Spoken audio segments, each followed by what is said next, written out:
Okay. So unit 3, we have seen investment decision, and this unit, some theoretical and practical also.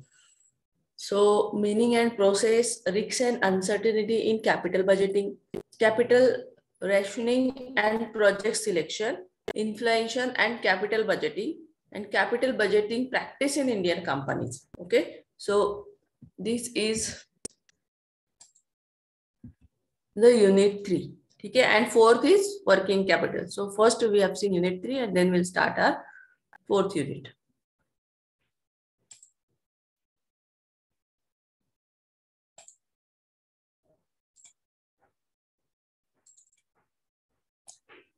So investment decision. What is investment? So in an economic sense, an investment is the purchase of goods. They are not consumed today, but are used in future to create wealth. Okay? For wealth creation के लिए हम लोग क्या करते हैं? Investment करते हैं. Wealth creation means just wealth creation means just we invest money for future expenses, future some things which जो हम जिसकी हमें जरूरत पड़ सकती है. ठीक है. So in finance, an investment is a monetary asset purchase.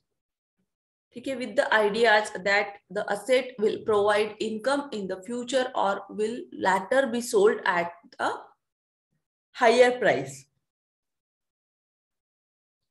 Companies में, ऑर्गेनाइजेशन में भी क्या होता है कि इन्वेस्टमेंट जो है वो करते हैं, जैसे मशीनरी परचेस हो गया, ऑफिस परचेस हो गया, व्हाटएवर, और जब उनको जरूरत पड़ती है तो ऑन दैट टाइम फ्यूचर के लिए, इन्वेस्टमेंट के लिए, या तो वो ज्यादा अमाउंट में सेल करते हैं या फिर उसमें सेल करके प्रॉफिट कमाते हैं. हम लोग भी वैसे करते हैं. बहुत सारे लोग प्रॉपर्टी इन्वेस्टमेंट करते हैं and then they will get a good amount.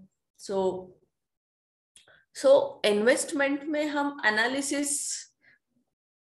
क्या होता है ना, इन्वेस्टमेंट का भी एनालिसिस होता है, हर चीज का एनालिसिस. तो जिनके पास बहुत ज्यादा प्रॉपर्टीज होती है, जिनके पास बहुत सारा इन्वेस्टमेंट्स होता है, तो वो लोग क्या करते हैं? एनालिसिस करते हैं कि ये ईयर में, और वो एवरी ईयर एनालिसिस करते हैं.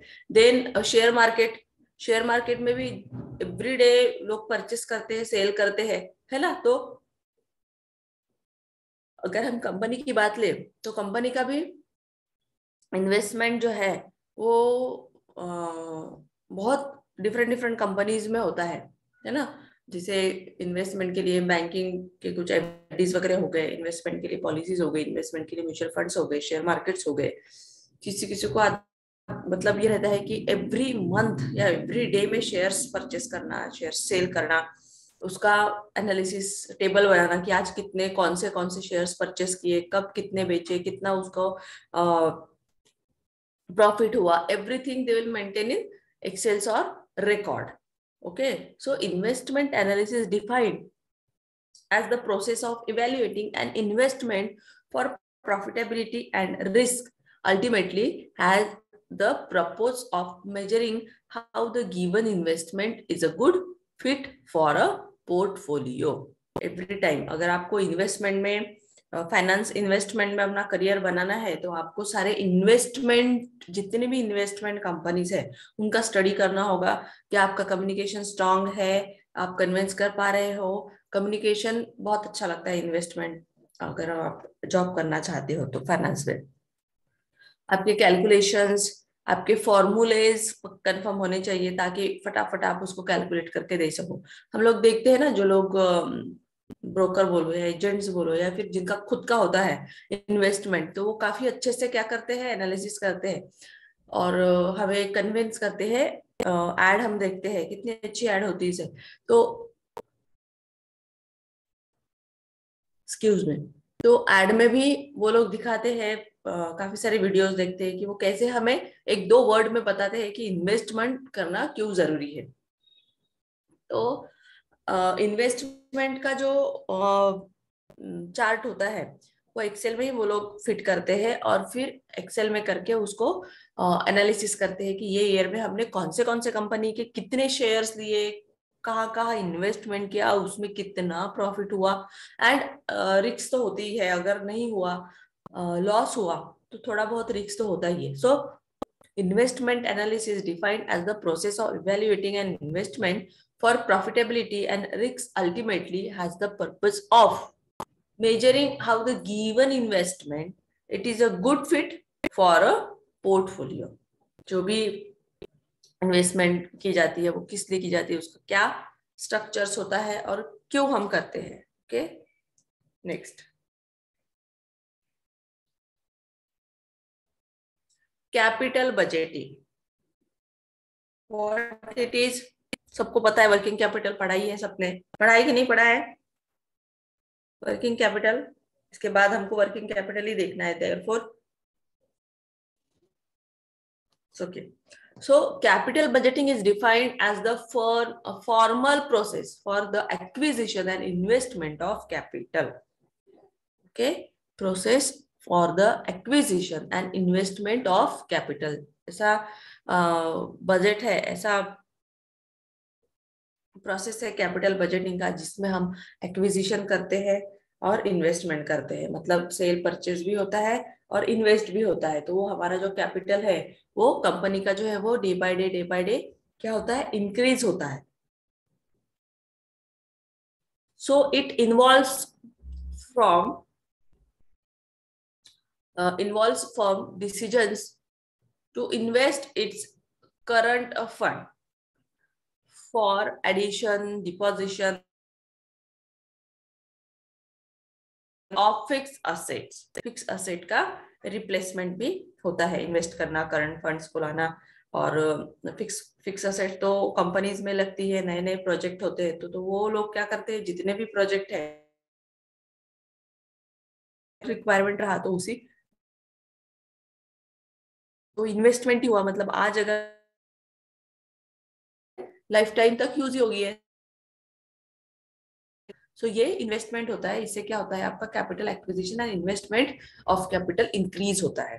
तो कोई भी हो फिर, so investment in a fix assets, fix assets में इन्वेस्टमेंट क्या है, benefits in future which spread over number of years. So capital budget is planning process used to determine whether an organization's long-term investments such as new machinery, replacement machinery, new plants, new product and research development project are worth the funding of cash through firm capitalization structure। Depend करता है capital company कैसी है और उसका capital budget जो है, funding जो है वो कैश में हो रहा है कि किस चीज में हो रहा है। On that basis capital structure decide होता है, depend on projects and all. So capital budget is long term planning for making and financial propose capital outlets. Always long term होता है वो। कंपनी तो एक साल चालू करके बंद नहीं होगी, बहुत ही रेयरली, लेकिन बड़ी कंपनीज है तो उनका कैपिटल भी क्या होता है, लॉन्ग टर्म बेसिस पे होता है। Next, so potentially what is features, क्या है कैपिटल बजटिंग की, potentially large anticipated benefit, a relatively high degree of risk, then relatively long term period between the initial and outlay and the anticipated returns। So long term returns benefits are there and they are irreversible in nature।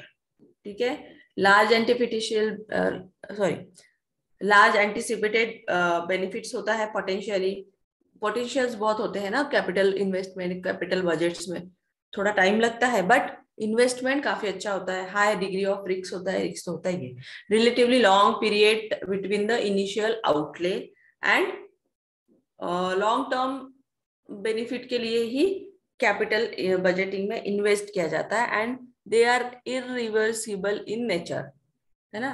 मतलब हम लोग क्या कर सकते हैं, उसको change कर सकते हैं, सेल कर सकते हैं, परचेस कर सकते हैं, तो depend. Next,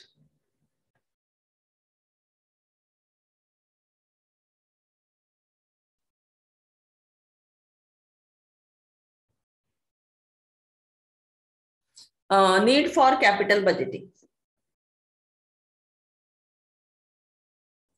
So it's a large investment, irreversible nature, difficulties of investment decision, and long-term effect on profitability. So to avoid over investment and under investment.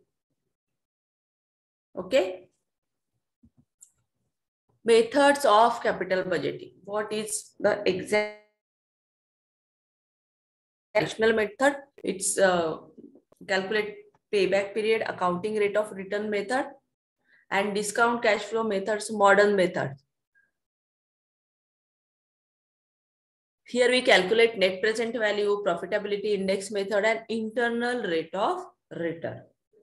Okay, so that is the methods of capital budgeting. We have seen the payback period problems and accounting rate of return method problem, how we calculate net present value, profitability index, and internal rate of return. So risk and uncertainty in capital budgeting. Now, capital budgeting. Capital budgeting is the planning process used to determine whether an organization's long-term investment, such as a new machinery.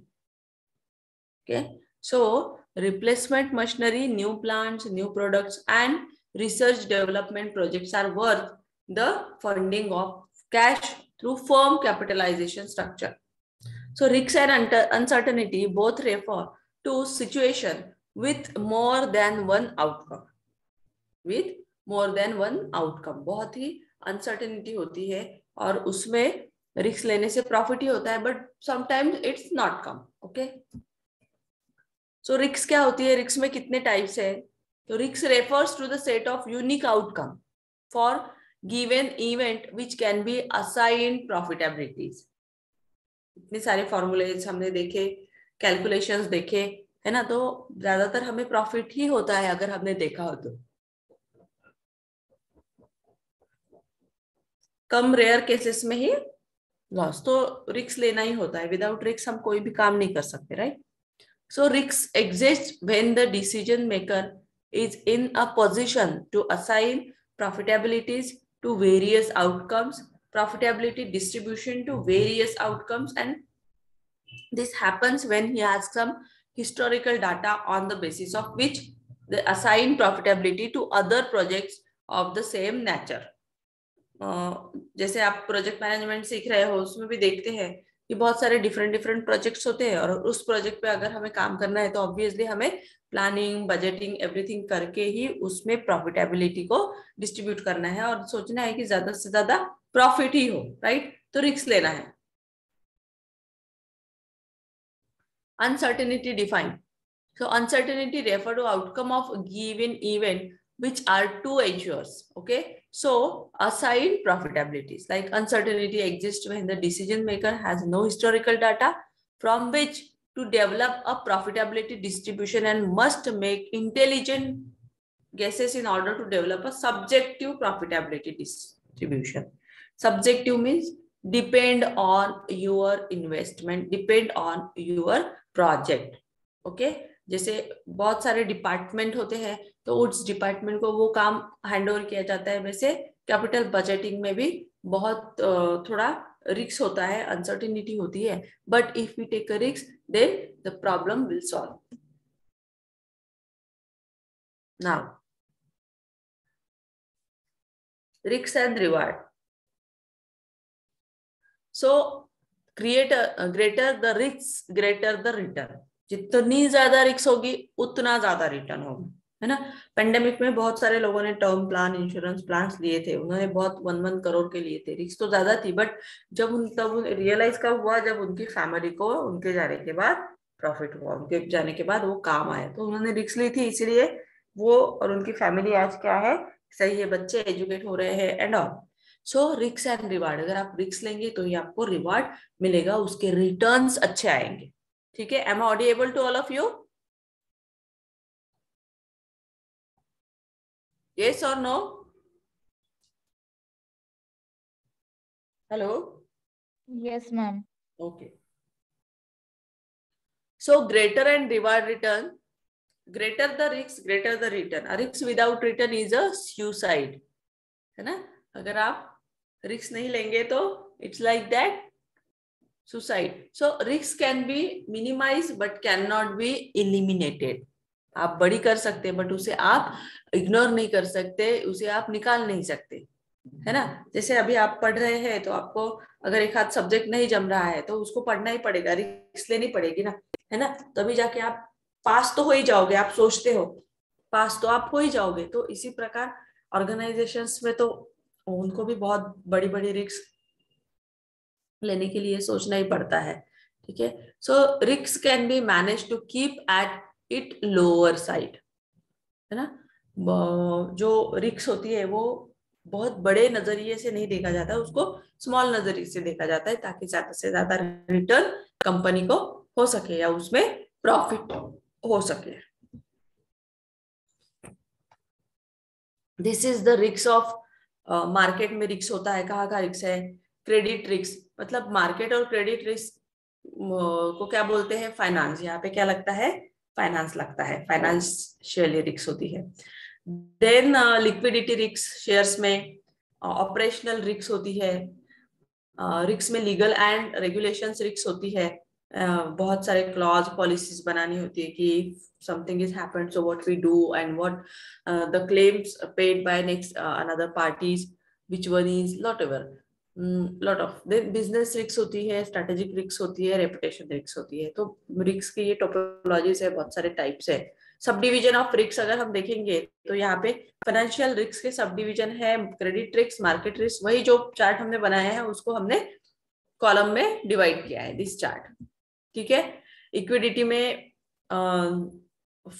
Market risk में क्या है, market risk में interest rate risk है, equity risk है, then foreign exchange risk है, और इनमें equity और इंटरेस्ट रेट में ट्रेडिंग रिस्क है, गैप रिस्क है, एंड बोथ का general market risk and specific risk. Okay, so financial risk में commodity price risk and credit risk. Credit risk में बहुत कुछ है, ट्रांजैक्शन रिस्क है, पोर्टफोलियो कंसंट्रेशन है, इश्यू रिस्क है, इश्यूअर्स रिस्क है, एंड कंटेम्पररी रिस्क है। फाइनेंसिंग में तो हम लोग सोचना पड़ता है ना, मार्केट में आज की डेट में अगर मुझे पैसे लगाना है तो सोचना पड़ेगा लगाओ कि नहीं लगाओ, मुझे इसमें प्रॉफिट है कि नहीं है।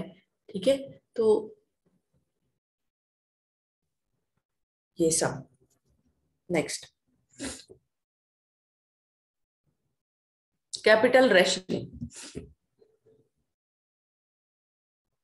Here we have seen related to capital budgeting, related to investment, when कब करना है, मोर इन्वेस्टमेंट ऑप्शन अवेलेबल होते हैं बट लिमिटेड रिसोर्सेस अवेलेबल, जैसे shortage of finance, every day जरूरी नहीं आपके पास पैसा होगा और आप इन्वेस्ट करेंगे, डे बाय डे बहुत सारी ऑफर्स रहती है, फिर आपको रिग्रेट भी फील होता है अगर मैं रुक जाती, कल इन्वेस्ट किया होता। तो कंपनी के साथ भी ऐसा होता है, but they will take risk, they will not purchase a lot of, they will take just 50% or 25% like that. Okay, so need to choose the best options and helps to priority is the option based on profitability. ठीक है, profitability भी calculate की जाती है। now helping to select the appropriate project. okay, appropriate project select करने में भी आपको हेल्प होता है कैपिटल रैशनिंग का। Next, it's a depend on, yes, it's a depend on capital rationing. Okay, capital rationing situation refers to choice of investment proposal under financial constraint. Okay, so capital rationing is applied when a firm has a number of acceptable investment proposal, but the resource available is restricted to certain extent, है ना, कुछ हद तक क्या होता है वो extend किया जा सकता है. The requirement fund, available fund, and how to assign the available fund. We decide here. Now, step in capital rationing. अभी रिस्क रैंकिंग प्रोजेक्ट्स में अगर आपको देखना है तो by use of any profitability measures, ठीक है, नेट प्रेजेंट वैल्यू, ठीक है, IRR, interest received and risk, ठीक है, so personal, individual, whatever, selecting project is discounting order of profitability until the budget exhausted, ठीक है, depend on budget कि कितना आपका अमाउंट है बजट का, on that basis profitability हम कैलकुलेट कर सकते हैं, एग्जॉस्ट कर सकते हैं. Now next,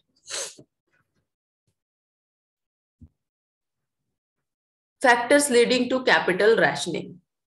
So internal factors are here and external factors are here.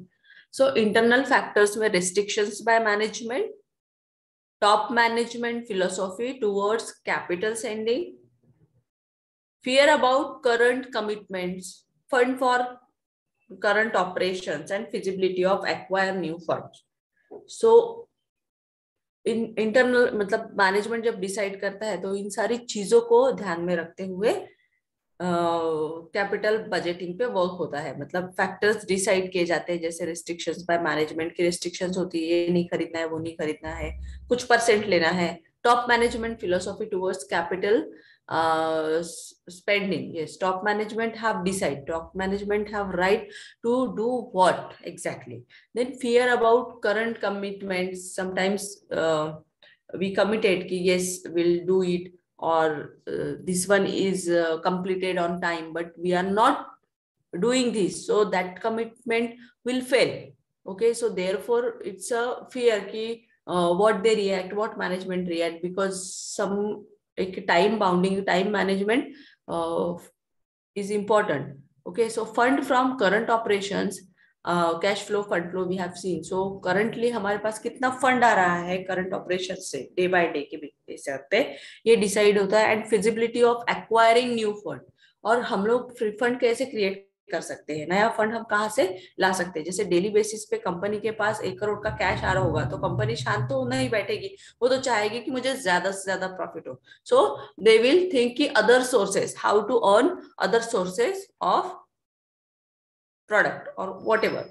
So external factors, external में क्या है, external factors, imperfection of capital market, government regulation. So यहाँ पे हमें अदर्स पे डिपेंड होता है कि क्या फ्लक्चुएशंस है मार्केट में, एंड गवर्नमेंट के क्या रूल्स एंड रेगुलेशंस है. Types of capital rationing. So soft capital rationing is here. It is when restriction is imposed by management, right. So hard capital rationing, and it is when capital inflation is limited by external source, external factors is important. So soft capital rationing and hard capital rationing. This is the advantages of budget, no wastage, fewer project, higher returns and more stability. Budget is important, advantages, wastage नहीं होना चाहिए, fewer project मतलब lot of projects hands में होने चाहिए, higher returns मिलना चाहिए, and more stability मतलब काफी समय तक उसका रिटर्न आते रहना चाहिए.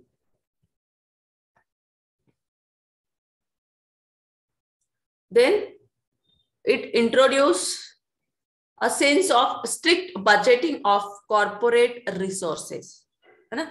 कॉर्पोरेट में अगर है तो बजटिंग फिक्स्ड होता है कि बजट के हिसाब से ही जाना है, तो रिसोर्स भी उसी हिसाब से अवेलेबल होता है, क्योंकि प्री बजट होता है और उसमें डिसाइड हो जाता है कि ये प्रोजेक्ट मिलने वाला है और ये प्रोजेक्ट के लिए क्या क्या चीजें लगनी है. So it's a budgeting of corporate resources.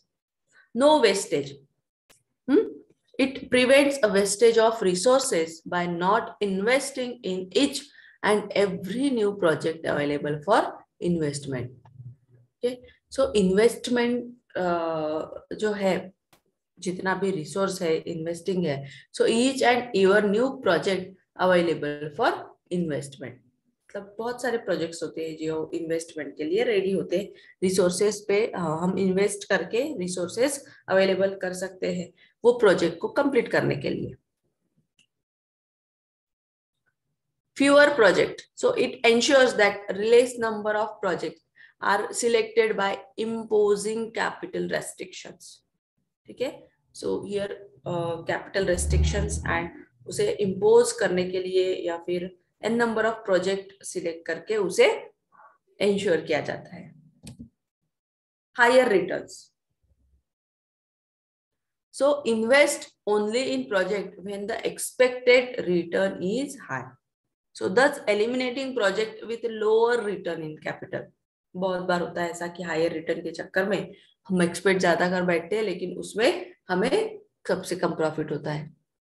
So more stability is important. कोई भी बजटिंग में stability is important. So company is selecting those project where the expected return is high. Now for example यहाँ पे हमें project दिए हुए हैं. ठीक है, ABCDE 5 projects are here. Required initial investment. ठीक है, इनिशियल इन्वेस्टमेंट कितना था? ए के लिए 2 लाख, बी के लिए 6 लाख, सी के लिए 1 लाख, डी के लिए 4 लाख एंड ई के लिए again 2 lakh. So present value of inflows कितना हुआ इसका?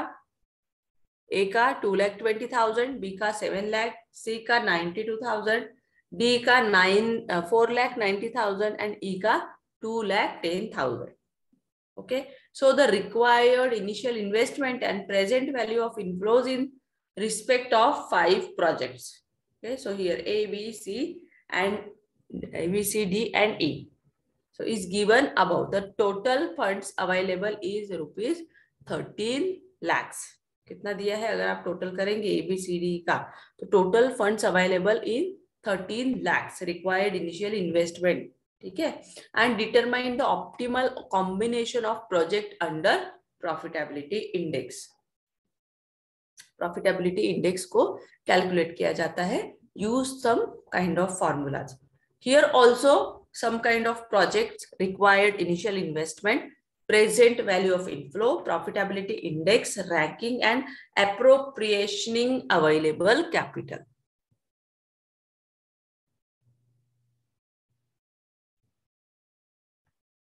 Name of project DBAE, then required initial investment, present value of inflow, profitability index, profit निकाला है divided करके, ranking आया है 1 and appropriating available capital. So here half of the project E, मतलब अगर देखा जाए तो सबसे अच्छा कौन सा है? B का 6 lakhs है ना.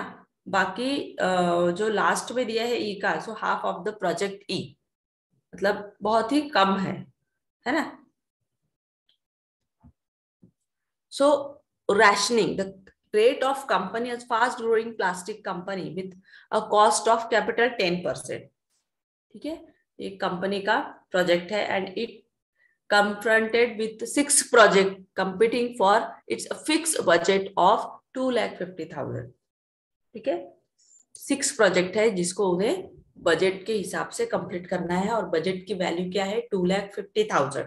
So initial investment and IRR for each project as shown below. ठीक है, देखते हैं.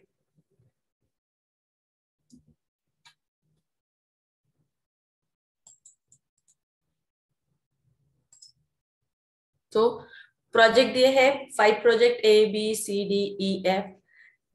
इनिशियल इन्वेस्टमेंट दिया है 80,000, 70,000, 1 lakh, 40,000, 60,000 and 1,10,000.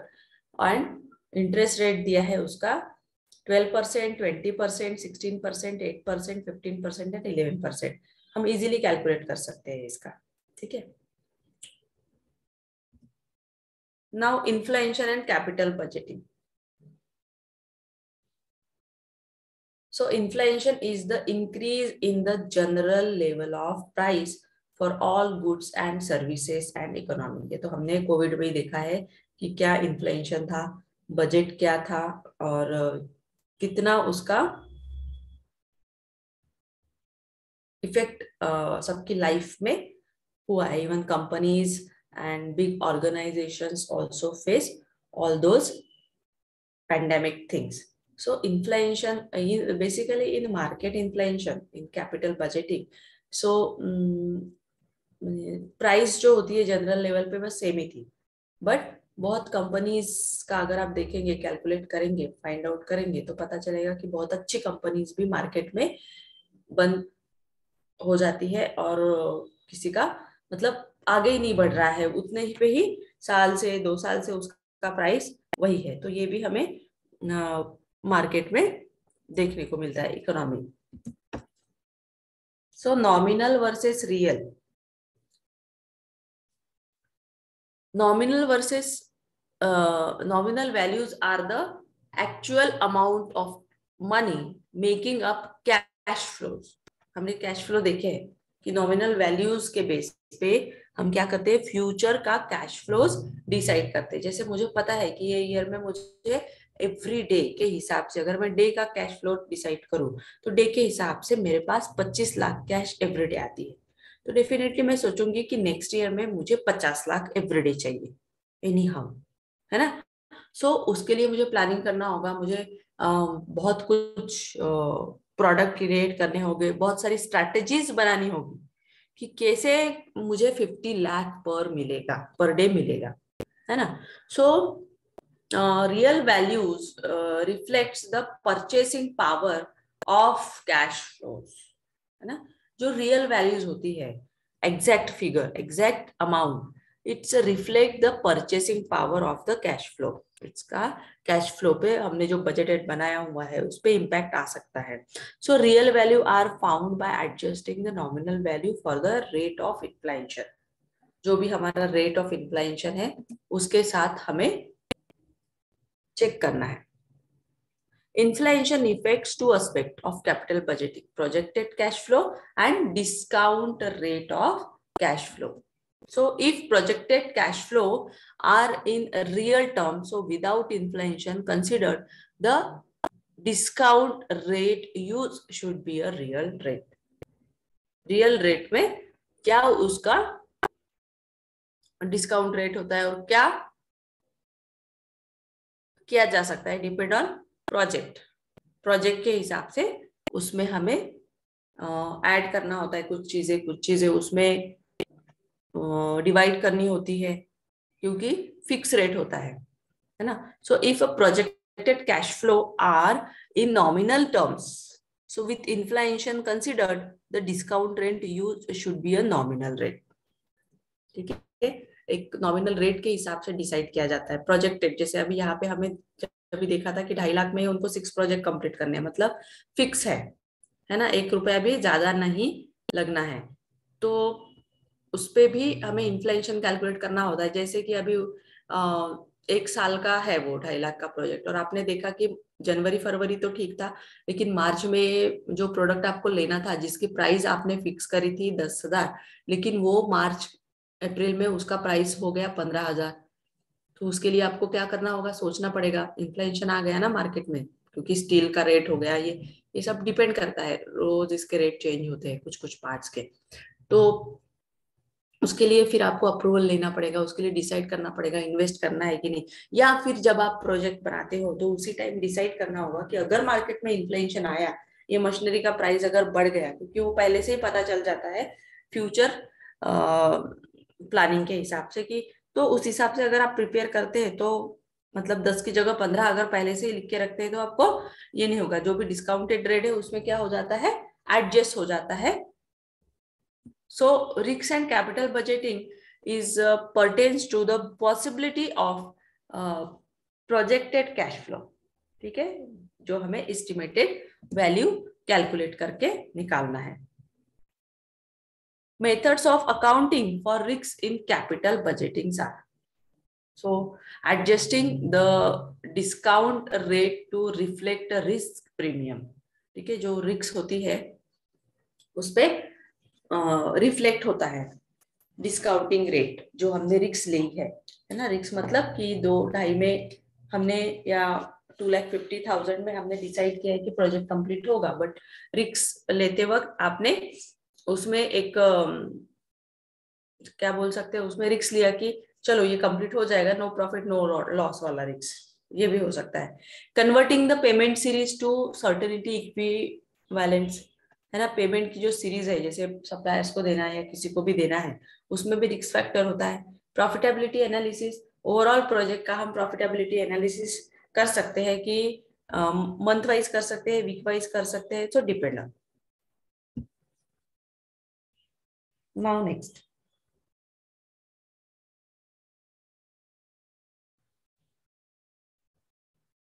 adjusting the discount rate.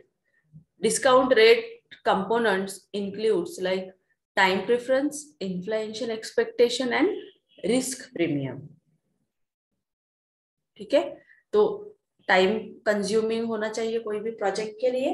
Inflation expectations जो होती है वो भी ज्यादा होती है क्योंकि डिपेंड ऑन मार्केट रेट पे सारी चीजें इंक्लूड होती है।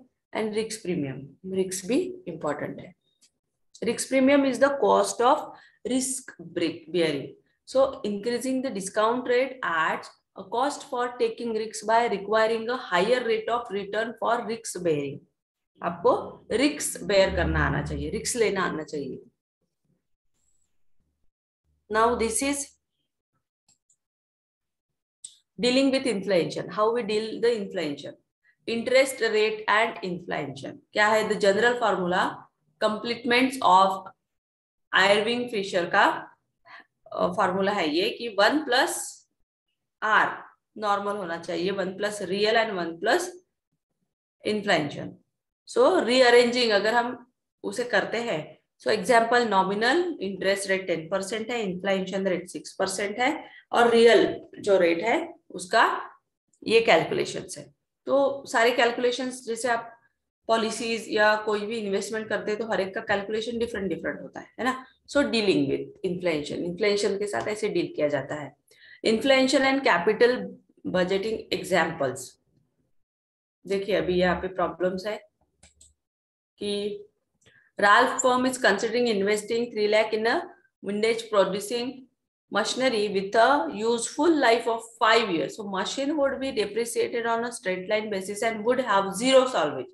So the machine can produce 10,000 which per year throughout its life. So currently windage command a market price 15 while the raw materials used to create a windage. So cost ₹4 and its raw material price are both expected to increase with inflation, which is projected to be 4% per year, and now as determining that the real discount rate of 5% per year is appropriate, right? So tax rate is कितना आ गया यहाँ पे 34%. Now next.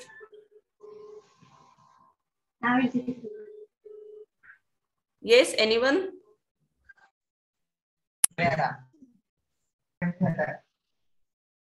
किसी को कोई problem है, दिक्कत है?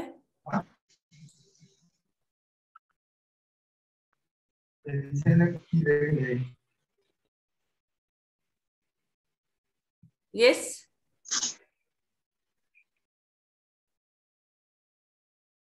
Mayura Chauhan, just unmute yourself.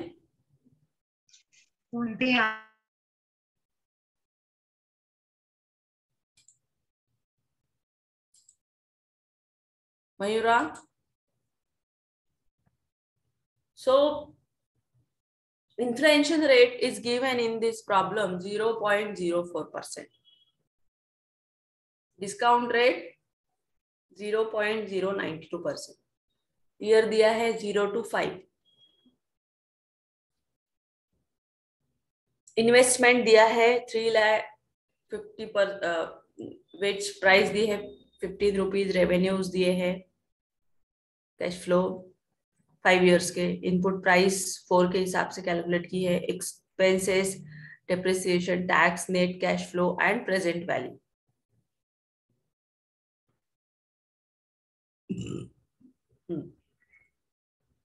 सो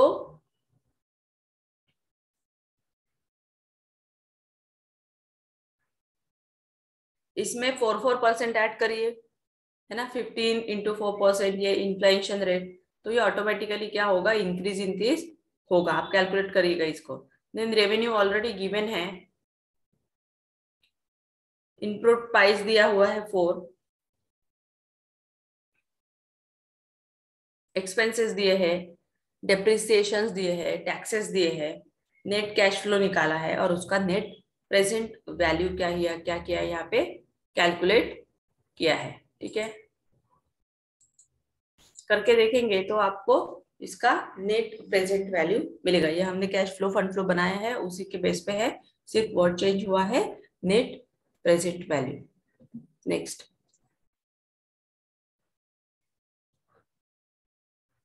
यहाँ पे भी आपको एक प्रॉब्लम दिया है कि is the NPV sensitive to project inflation, if so why. So inflation rate वही 0.04, discount rate, investment, same thing.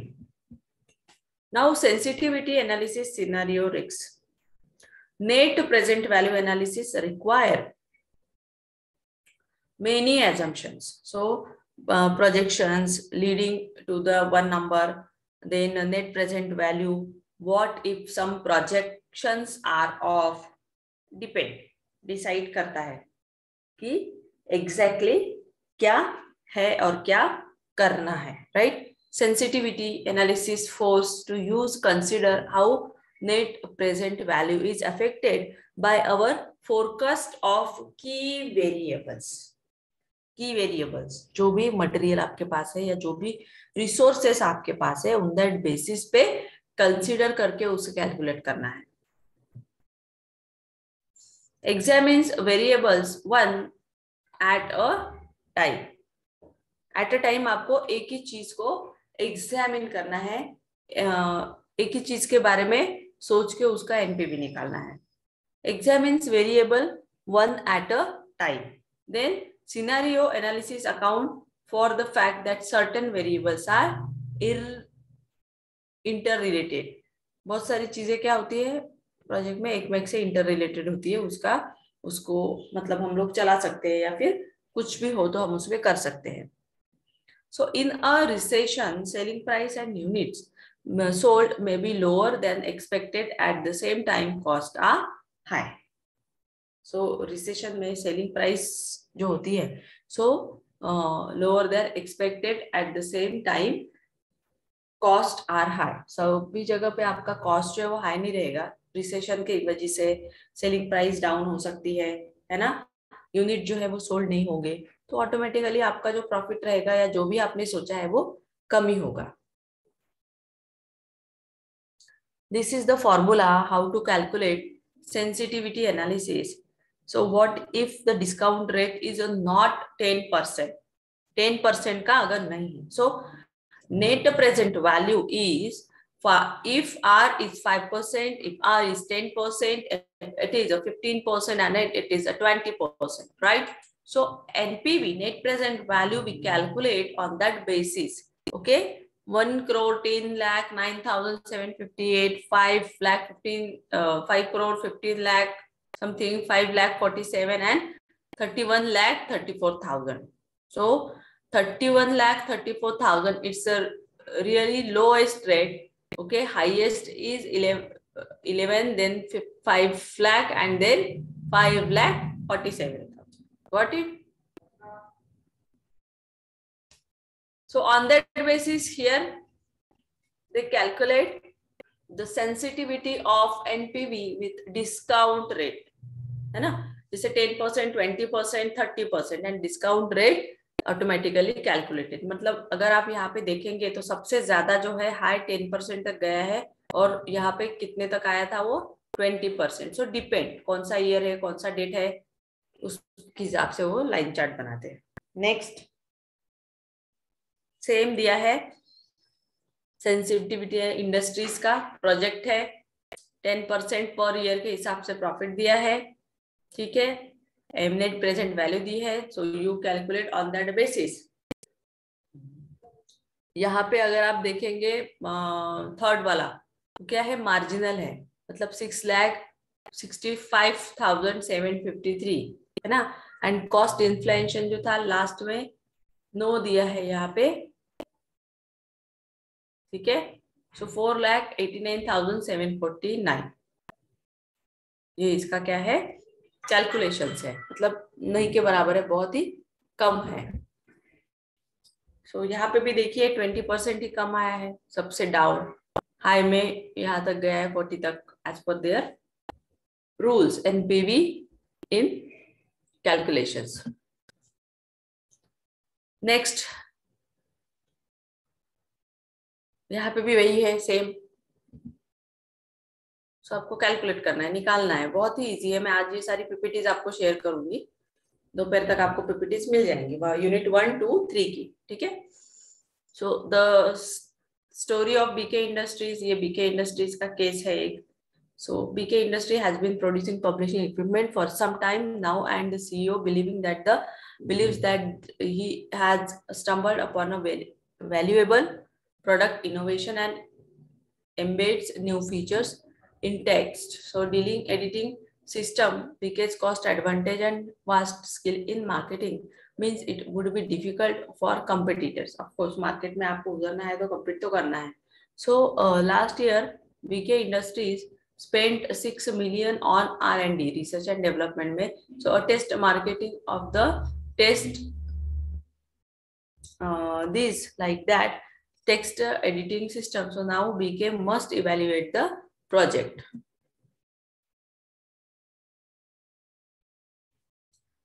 यहाँ पे भी आपको एक प्रॉब्लम दिया है, सिंपल सा, cost and benefits are summarized, how we calculate and what is the impact of this problem.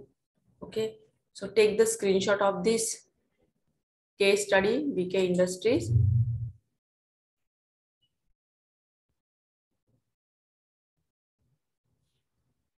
Okay, next. Production is expected to be 500 units in 2002, 800 units in 2003, 1200 units in 2004, 1000 units in 2005 and 600 units in 2006, है ना। every year के उन्होंने expected production दिए। So price of the teas will be 20,000 in 2002 and will grow only at 2% compared to 5% general inflation. Okay, so cost which start of 10,000 unit are expected to increase at 10% a year. Okay, every year में 10% क्या होनी चाहिए, cost increase होनी चाहिए। सो ये problem है, इसका screenshot लेके फिर आप ये प्रॉब्लम को सॉर्ट आउट करिए। सिंपल है बिल्कुल, कैश फ्लो फंड फ्लो आपने बनाया है, कैलकुलेशंस परसेंटेज दिए हैं, ऑन दैट बेसिस पे आपको ये कैलकुलेट करना है,